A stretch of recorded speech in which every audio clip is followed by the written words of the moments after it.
Hello, এই দেখো এটা হচ্ছে আরেকটা হলুদ গোলাপ, থোকা গোলাপ। ঠিক আছে, এই গোলাপটাও এখন আমি বসাবো। Hello, hello, I love you. I love you মা। এই যে আমার সোনা আমার সাথে ছাদ বাগানে এলোমেলো করতে করতে চলে এসেছে। ঠিক আছে, তুমিও থাকো, নো প্রবলেম। এই এই হলুদ গোলাপটা আমি আবার বসাবো নতুন করে। এই গ্রো ব্যাগটা কেটে নেব। গোলাপ গাছ বসানোর প্রসেসিং সব এক, নতুন কিছু নেই, আর খুব সহজ। যারা মনে করো যে আমি নতুন করে গাছ বসাবো, নতুন করে গাছ আমি পারি না বা কিছু একটা, চেষ্টা করতে পারো। আজকে আমার গাছ বসানোটা দেখে তোমরা নতুন করে যারা যারা ভাবো যে আমারও গাছ ভালো লাগে কিন্তু আমি বসাতে পারি না বা জানি না, তারাও এই সহজভাবে বসিয়ে দেখো। সেরকম কোনো কিছু ভয় পাওয়ার কিছু নেই।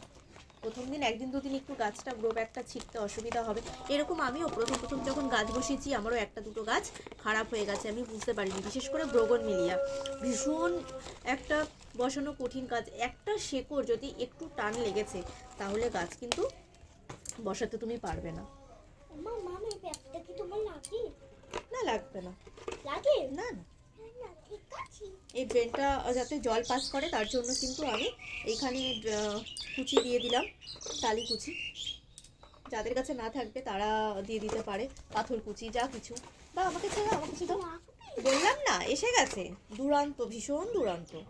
বাপরে, যেদিন স্কুল যায় সেদিনকেই ভেবেছি এরকম ভিডিও বানাবো। ও যা দুষ্টুমি করে আমার গাছ বসানোর থেকে ছেঁড়া বেশি হয়ে যাবে, কারণ এলো মেলো পাগলামি, ছোট তো। এরকম আমার হয়েছে, আমি ব্রোগনভেলিয়া বসিয়েছি বুঝতে পারিনি তো।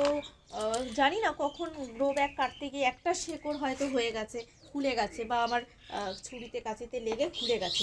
তারপরের দিনই দেখছি গাছটা ঝিমিয়ে মারা গেছে। তখন কি দুঃখ হয় না? ব্রোগনভেলিয়া গাছের তো একটু কস্টলি দাম, তো তখন খুব গায়ে লাগে যে ইস, গাছটা আমি নষ্ট করে ফেললাম।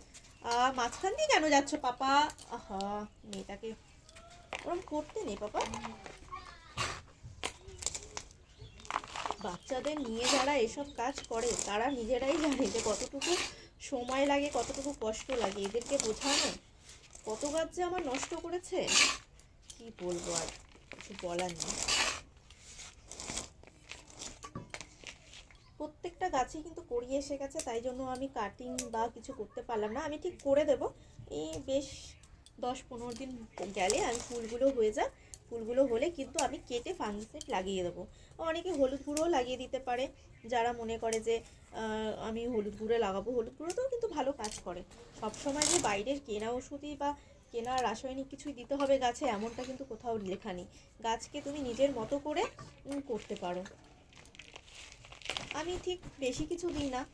আমি গাছের গোড়ায় মাঝে মাঝে একটুখানি জৈব সার হিসাবে আমি সবজির খোসা এক জায়গায় জমিয়ে রাখি, সেগুলোকেই আমি জায়গার গোড়ায় একটু ঘুরে দিয়ে দিই।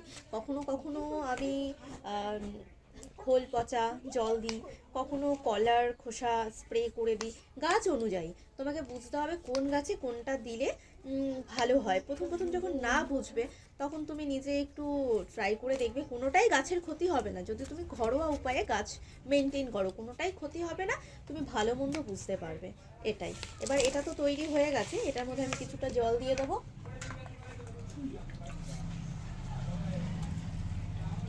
গাছটা কিন্তু আমার রেডি, বসানো হয়ে গেছে।